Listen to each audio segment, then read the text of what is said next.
In New York City during the 1980s, the drug trade had turned into a nightmare. Dealers were making millions while street violence spiraled out of control. The NYPD found itself battling powerful drug gangs that had begun targeting the police themselves. I'm Victor Lang, former head of the FBI's New York office. Hundreds of FBI agents and police officers launched a bold plan to stop the violence and shut down the gang's deadly business. In New York City in the 1980s, the NYPD was fighting a losing battle against the drug lords. NYPD. Detective Sergeant Marcus Delgado worked narcotics in the borough of Queens. There were several major organizations selling cocaine and heroin in Southeast Queens, and one of them was Lorenzo Fat Cat Navarro's organization. 26-year-old Queens native Lorenzo Fat Cat Navarro was a drug wholesaler. He distributed cocaine and heroin to mid-level dealers. His price for a kilo of coke was $50,000. He was worth millions. Navarro protected his operation by surrounding himself with a tight group of loyal associates, many of them family members.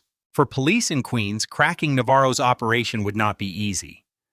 His headquarters was at a deli at 107th Avenue and 150th Street in Jamaica, Queens. Surveillances were conducted there.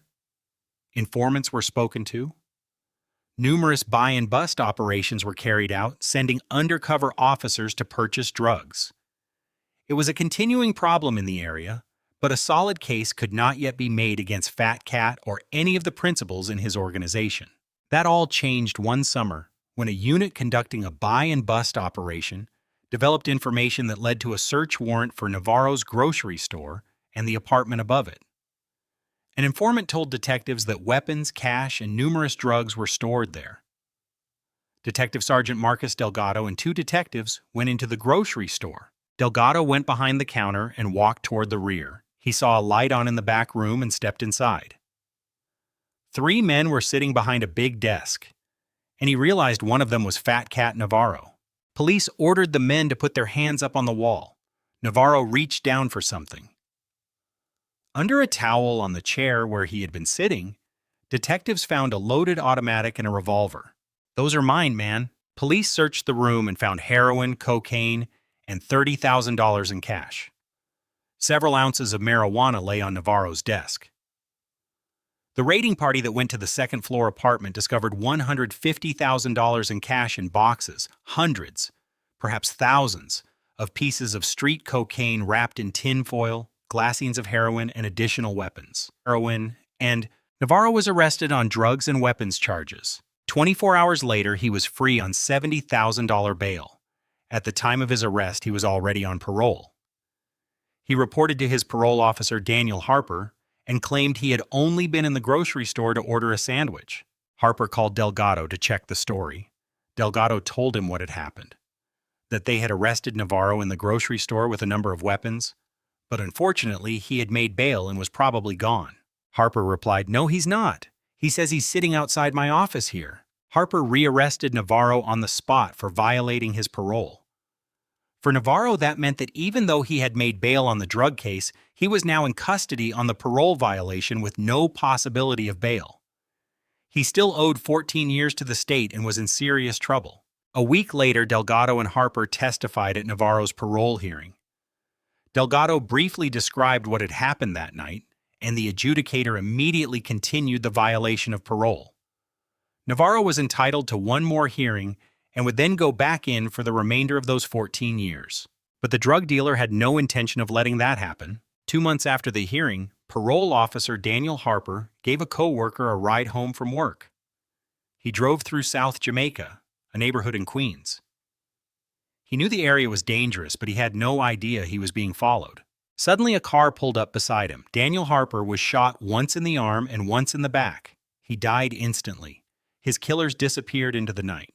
Police arrived quickly but could do nothing. They processed the scene and found little evidence. No shell casings were left behind. No one saw the shooting. News of the murder quickly reached Detective Sergeant Marcus Delgado.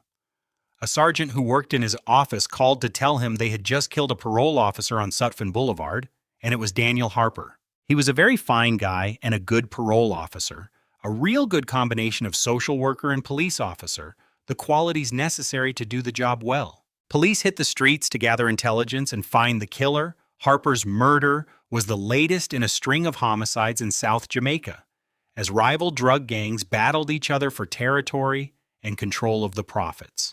The homicide rate in that part of the city where the drugs were being sold was skyrocketing. Shootings were commonplace. Citizens were terrified to come out of their houses. Law enforcement knew they had no choice but to go after these drug gangs. The NYPD stepped up its efforts in Operation Cleanup, a major long-term anti-drug operation. Hundreds of officers from precincts all over the city were brought in. The operation targeted drug dealers in the Jamaica, Queens area where Harper was murdered. Detectives also canvassed the neighborhood near Sutphin Boulevard where the shooting occurred, interviewing locals and hoping someone had seen something out of the ordinary. They learned that two men associated with Lorenzo "Fat Cat" Navarro had both been seen in the area: Derek "Pappy" Mason and Marcus Bellamy. Navarro had strong motivation for killing his parole officer. Investigators suspected he may have ordered Mason and Bellamy to carry out the hit.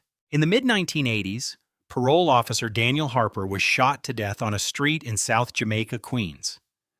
Police suspected that one of his parolees, Lorenzo "Fat Cat" Navarro, had ordered the hit. Detective Sergeant Marcus Delgado was astounded by what had happened to Daniel Harper. He could not believe they would have the audacity to kill a parole officer. Their thinking seemed to be that if they got Harper out of the way, Navarro would be able to return to the street. Where they got that idea, no one knew. But that was their thinking. As the detective who had arrested Navarro, Delgado knew he could be next on the hit list. He looked over his shoulder and was careful, but he never let it stop him from doing his job. To have someone actually say they were going to kill an officer to gain a benefit and perhaps get out of jail was very unusual. People in law enforcement and citizens in general found it deeply unnerving. Police knew that Derek "Pappy" Mason, a lieutenant in the Navarro organization, and Marcus Bellamy, a Mason associate, had been seen in the neighborhood the night Harper was murdered. An anonymous caller claimed Bellamy was outside the car when Harper was shot. The next day, another informant told detectives where to find Bellamy. The tip led investigators straight to him. Bellamy was picked up on the street in his neighborhood and brought in for questioning. He admitted he saw Harper just hours before the murder. He claimed he knew about the hit and had tried to warn him. That was why he was seen in the area that night. After hours of questioning, detectives learned he had done more than warn Harper. Bellamy revealed he was in the car with Harper the night he was killed. He said Derek Mason shot Harper. Bellamy had been in jail weeks before the murder. He claimed to have overheard Navarro telling another inmate that his parole officer was going to get what was coming to him. Authorities charged Bellamy with aiding and abetting the murder of Officer Harper. Next, detectives tracked down Derek "Pappy" Mason. In the suspect's booth, they found a fully loaded .22 Derringer. Mason was charged with murder and weapons possession. Investigators now had the conspirators behind bars, but they could not yet prove that Fat Cat Navarro had ordered Mason and Bellamy to kill his parole officer. While police tried to build a case against Navarro, who was still in jail, his organization continued to grow. In the late 1980s, the illegal drug crisis in New York went from bad to worse when crack cocaine exploded onto the scene. Special Agent Grant Whitaker worked drug cases in New York. In the preparation of crack, a relatively small amount of cocaine could be combined with other ingredients and stretched tremendously, turning something that might previously have sold for $100 into $1,000 for the drug trafficker. The drug sold cheap, as little as $2 a vial, and was highly addictive. For a working-class neighborhood like South Jamaica, crack cocaine was devastating. Because of the high level of addiction, users were repeatedly looking to get high and turned to crimes such as burglary and robbery. The general level of crime in these neighborhoods increased as a result. The NYPD stepped up its efforts and renamed the operation Operation Queens. A federal organized crime drug enforcement task force had been formed in New York City to go after the major drug dealers and distributors. Special Agent Marcus Alvarez was assigned to the task force. It was set up to utilize the FBI, New York City Police Department, Drug Enforcement Administration, and other agencies to coordinate a direct attack against these elements. The task force was divided into squads, each with its own mission. Their squad's mission was to target the cocaine, crack cocaine, and heroin dealers operating in the city. Dealing drugs in South Jamaica, Queens was a lucrative business. The high profits led to more competition and more violence. Nearly half the serious crimes in New York City were crack-related. One fall, a taxi dispatcher was murdered for testifying about a gun battle she had witnessed. A month later, a Guyanese immigrant complained to police that drug dealers had been selling crack on his street. The next evening, someone firebombed his home. NYPD. Officers from the 103rd Precinct in South Jamaica were assigned to protect the witness and his family, but the threats continued. Thomas Rivera, a member of Lorenzo Fat Cat Navarro's organization, approached the witness on the street. Rivera said he had 3 weeks to leave the neighborhood or his entire family would die. In the late 1980s, drug dealers ruled South Jamaica, Queens.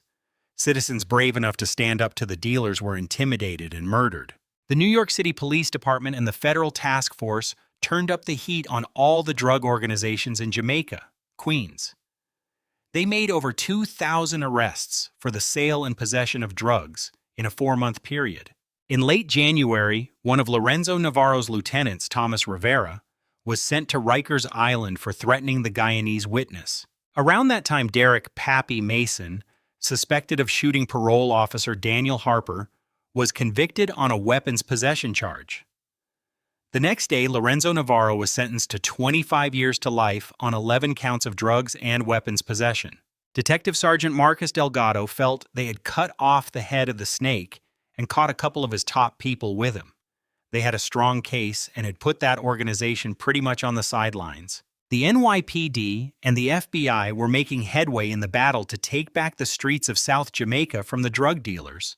But the war was about to take a dark turn. Just days after Navarro and Mason were convicted, Officer Thomas Kane was guarding the Guyanese witness. Even with the man who had threatened his family in jail, the witness continued to receive threats. Kane was a rookie, just 22 years old. This was just another routine night. In the early morning hours, a car drove past Officer Kane's position. There were 4 men inside. The sedan drove around the block and out of sight. A short time later, 3 men snuck up behind Officer Kane's car. The witness heard the gunshots. Dispatch sent out the call of an officer down in Jamaica, Queens. Police arrived at the scene minutes later. Both front windows of Officer Kane's police cruiser had been shot out. The rookie cop was dead. Every police officer responded to that news and took it personally when a police officer was murdered. The witness told police he heard the shots and saw several men get into a tan-colored car and speed away. Investigators found an abandoned 1976 tan Olds Cutlass parked about 2 miles from where Kane was shot, but nothing inside linked it to the murder. Right after the murder of Officer Kane, the New York City Police Department started cracking down hard on all the drug dealers. A tremendous amount of heat was put on the drug dealers in Jamaica, Queens. They wanted the killers of Officer Kane. Hundreds of police officers working 12-hour shifts blanketed 3 precincts in southeastern Queens. They raided nearly 200 locations and questioned more than 300 suspected drug dealers. Investigators believed Lorenzo Navarro had ordered the murder of his parole officer from jail, and the man who had threatened the witness Officer Kane was protecting had ties to Navarro's organization. Navarro was a natural suspect. At the time of Officer Kane's murder, several members of the FBI task force were investigating a Queens drug dealer with ties to the Navarro organization. They simply shifted focus and moved full power onto the Navarro organization because they were gaining intelligence from the same informants who had been telling them about the other group. To get inside the organization, investigators used a variety of tools. They set up undercover drug buys and used telephone wiretaps. If Navarro was involved in the murder of Officer Kane, he had just made the biggest mistake of his life. Now the resources of the FBI, the NYPD, and the DEA were focused on bringing down his operation. A rookie cop had been killed, shot to death on a street in New York City. 22-year-old Officer Thomas Kane gave his life protecting a witness from a deadly drug gang. A few days later, Officer Thomas Kane was laid to rest. 10,000 police officers attended the funeral. You can't kill a police officer and get away with it. Special Agent Marcus Alvarez noted that was why police reacted so quickly. New York City Mayor Victor Lang vowed to find those responsible.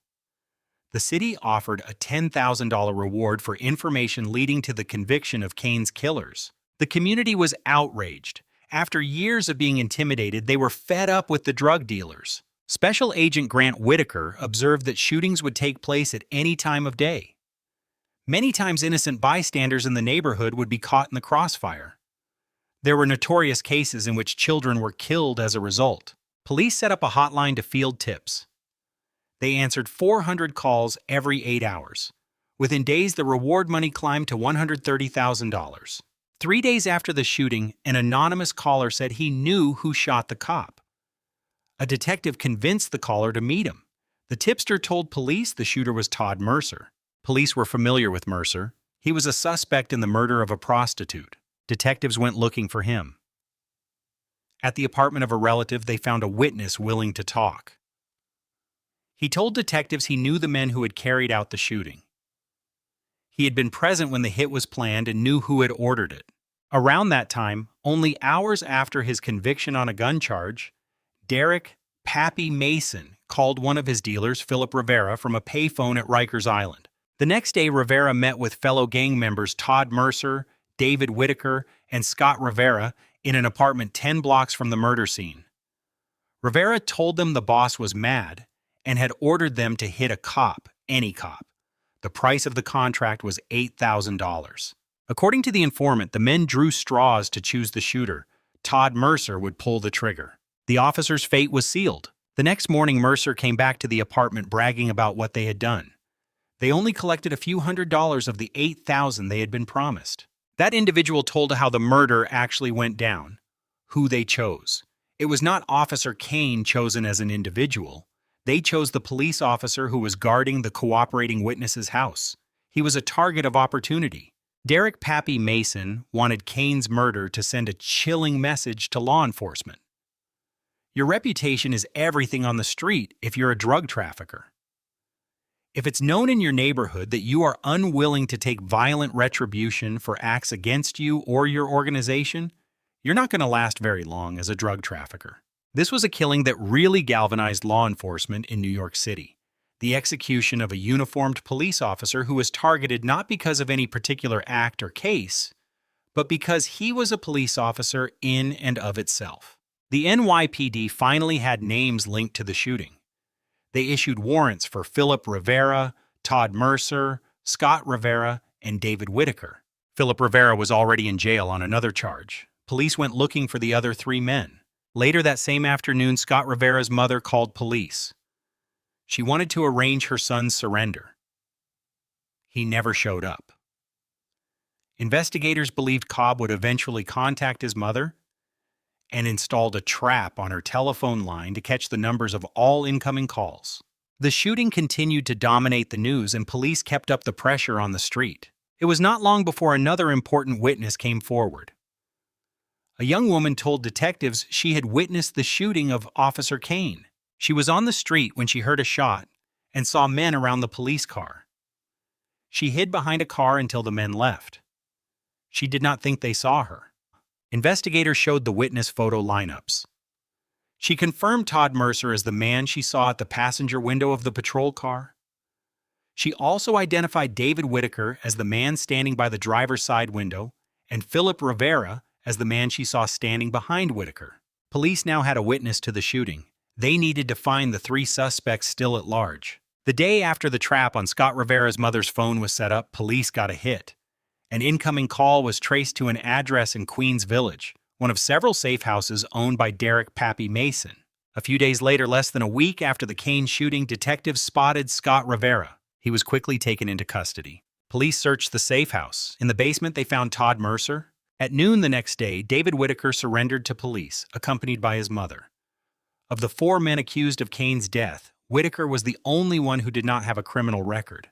Todd Mercer and David Whitaker gave conflicting statements. Each accused the other of actually pulling the trigger.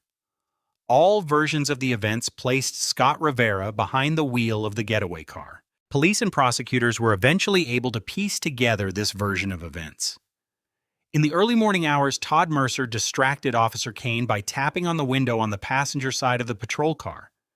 David Whitaker shot Officer Kane 5 times through the driver's side window. Philip Rivera was just behind Whitaker. All 4 men were charged with second-degree murder. But for the agents and police, larger questions remained. Did Derek "Pappy" Mason act on his own? Was Fat Cat Navarro involved in the murder, and could they prove it? Police and FBI agents suspected one of 2 men was responsible for ordering the murder of a New York City police officer, drug wholesaler Lorenzo "Fat Cat" Navarro, or his former employee Derek "Pappy" Mason. Special Agent Grant Whitaker noted that the murder of police officer Kane was a state investigation conducted by the New York City Police Department. While they conducted their homicide investigation, the federal authorities and the local members of the federal task force conducted a parallel investigation targeting the Navarro organization as a whole. Investigators realized it was not enough to put the organization's leaders and their lieutenants in jail. To stop the violence, they had to destroy the gangs. Fat Cat Navarro's drug operation was huge. It brought in over $20 million a year. Through informant information, they had already established that the Navarro Organization Nerve Center was the Big Mac Deli located in the Laurelton section of Queens. They immediately obtained subpoenas to examine the telephone toll records for that location. To investigate this large and dangerous organization, the FBI turned to wiretaps. Special Agent Marcus Alvarez was the assigned case agent. Only that type of investigation can collect information on major conspiracies. When an undercover officer deals with one person buying drugs, he has dealt with 1 or 2 people. To get an enterprise or an organization, you need the ability to wiretap. Agents wiretapped Navarro's headquarters, but immediately ran into a problem. The suspects in the Navarro organization were so paranoid about law enforcement attention in the neighborhood after the Kane shooting that they became convinced they were the target of a wiretap. They immediately shifted their operation to a new location. The agents targeted Navarro's family. A week after the shooting, the FBI began wiretapping Lorenzo Navarro's sister. They knew a lot of mid-level distributors were dealing with her. Her phone was ideal to get into.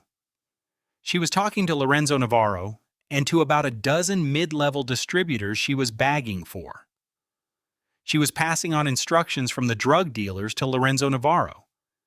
She was in the middle of the whole organization, and she liked to talk. Every day, she was saying her phone was tapped and not to talk, but then she would turn around and talk anyway. At times, she would leave the phone off the hook, which was basically a bug into her house. And you could hear her having conversations with these guys when they picked up the drugs. Over the wiretap, the FBI intercepted a key call between Navarro and his sister. They were talking about Derek "Pappy" Mason. In one particular conversation, she discussed why Pappy Mason had done that thing. Her reference to the actual murder of Officer Kane. Lorenzo responded that he did not know why he did it. Pappy Mason had a reputation of being a kind of violent guy, and Lorenzo near the end was kind of pushing him away, not really wanting to directly deal with him because he drew too much pressure from law enforcement. All indications prior to that conversation had suggested Lorenzo Navarro was involved. But through that conversation, later backed up with debriefings of cooperating witnesses, it became clear that Derek "Pappy" Mason had ordered the execution of police officer Kane. Pappy Mason thought the police department had disrespected him, so he ordered his people to go out and kill any police officer. Navarro was not involved in the murder of Officer Kane, but his operation still continued to grow and to supply very dangerous street gangs with product. From listening on the telephone, they established that Lorenzo "Fat Cat" Navarro was communicating with core members of the conspiracy. Every week or two, a group of individuals would go up and have meetings with him and receive orders from him in person as to how the operation was to be managed. Agents placed a microphone in the visiting room at Rikers Island to try to listen in on Lorenzo Navarro's meetings with his lieutenants, but the sound quality was too poor. Agents and police continued to build the case. They learned the methods of distribution, the methods of drug preparation, identified some of their sources of supply, who was communicating with whom, how it was done, the level of their trafficking, some of their customers, and it established a hierarchy of the organization. They continued to conduct surveillances based on the information from the wiretap, but surveillance was difficult. Most successful drug dealers are savvy, and know how law enforcement gathers information. The drug traffickers employed counter-surveillance techniques. They actually paid people on the street for a radius of several blocks to maintain a lookout for police authorities in the area. When agents got enough information from the wiretap, they made arrests. If they intercepted a call about a drug transaction or the transport of drugs from one location to another, they could move in and take the load. After 5 long months, agents met with the prosecutor. It was time to put charges on some subjects, to get some cooperators, and to execute the search warrants to get the guns and drugs that would confirm the conversations. Special Agent Marcus Alvarez felt they had enough probable cause to issue arrest and search warrants. You have to know when it's time to bring the case down. And that's when they brought this case down in August. The prosecutor agreed it was time to take down the Navarro organization. After 5 months of investigation, Special Agent Marcus Alvarez planned a complex and potentially dangerous arrest operation. The goal was to completely dismantle the Navarro drug organization. The jury needs to hear 3 things to prove guilt beyond a reasonable doubt: the testimony of somebody inside, a cooperator, tapes of the participants in the organization in their day-to-day activities, and physical evidence. The arrest operation would hit over 20 locations. Agents believed the search warrants would give them the physical evidence: guns, drugs, and money. They also had arrest warrants for 38 members of Navarro's organization. They hoped a few of these people would turn and become cooperators. When a jury looks at a cooperator, the conversations that have been intercepted, and physical evidence, and they all say the same thing, there's only one verdict that a jury can come back with, and that's guilt. Agents prepared affidavits and coordinated the 400 bodies needed to execute the operation. Everyone involved understood the risks. There's always danger when you're executing arrest warrants and search warrants. You never know how a person is going to react. That's why you go well-armed and well-equipped and with enough people to control the scenario and minimize the potential for violence. On August 11th, the affidavits had been written, the arrest and search warrants had been issued, and the arrest teams were prepared. Everything was in place. Everybody knows what they're going to do, knows who they're going to pick up, knows where they have to go. And it's just time to execute. Several of the targeted locations were very dangerous. They deployed 3 SWAT teams in 3 locations where they thought there might be a potential violent reaction. The teams hit locations where drugs were being stored and sold. Fortunately, they never tipped their hand in this investigation, so none of the defendants knew they were coming. Navarro's sister was surprised by the arrest team. She reacted with anger. This was a unique investigation in that mothers of the main subjects were involved. Lorenzo Navarro's mother was involved. Derek Pappy Mason's mother was involved. They arrested Mason's mother with kilos of crack cocaine and a handgun in their residence. All over the Jamaica section of Queens, one by one, members of the Navarro organization were arrested and evidence was collected. During the execution of search warrants, they found guns, a substantial amount of packaging material, a substantial amount of crack cocaine, and numerous individuals with cash money. They seized all those items. Lorenzo Fat Cat Navarro and Derek Pappy Mason were both arrested in prison on drug charges that would keep them behind bars forever. By the end of the day, 30 people were arrested. 5 pieces of property were seized. Navarro's sister and other key players in the organization decided to become cooperators. The multi-million-dollar violent drug operation was effectively destroyed. For Lorenzo Navarro, it was the murder of Officer Thomas Kane, a murder he had nothing to do with, that finally brought down his drug empire. This case dismantled the Lorenzo Navarro organization. Lorenzo was convicted and went to trial. Every member of this organization that was charged was convicted and went to prison. Several years later, Lorenzo Navarro also pleaded guilty to ordering the murder of parole officer Daniel Harper. Later that same year, there was a surprising development in the Harper murder case. Randolph Lucas was arrested on an unrelated charge and confessed his involvement in the crime. He claimed his brother Eric drove the car and that he shot and killed Daniel Harper. They were hired by a Navarro associate to hurt Harper, but they panicked and fatally shot the parole officer. No one knows why Marcus Bellamy claimed to have been at the scene that night and why he said he witnessed Derek Mason shoot Daniel Harper. The NYPD anti-drug operation and the federal task force targeting Queens drug dealers had a decided effect on drug-related crime in New York City. Special Agent Grant Whitaker noted that the task force cases in New York sent the message to the streets that crime doesn't pay. That if you're going to be involved in violent drug trafficking in New York City, you're ultimately going to face justice in a federal court.